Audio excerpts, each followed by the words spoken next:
because I talked to some people that thought, hey, I gave my life to Christ. Why am I still going through this stuff? Right? Okay, maybe I'm talking to myself. Anybody have those conversations? Yeah? Okay, so we're tracking.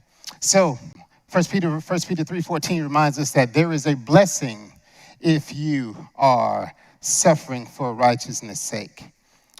It tells us in chapter 3, but even if you suffer for righteousness' sake, you will be blessed. Have no fear of them, nor be troubled. So that was in chapter 3. So we see that chapter 4, he's just kind of rolling on and continuing that conversation.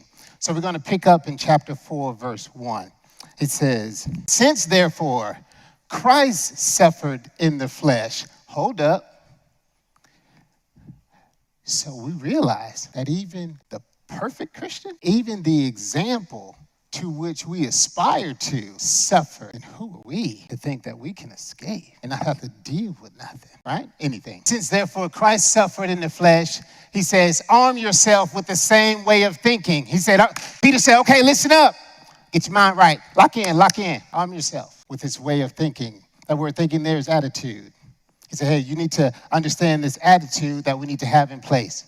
For whoever has suffered in the flesh has ceased from sin, so as to live for the rest of the time in the flesh, no longer for human passions, but for the will of God. See, Peter says, hey, suffering changes your priorities.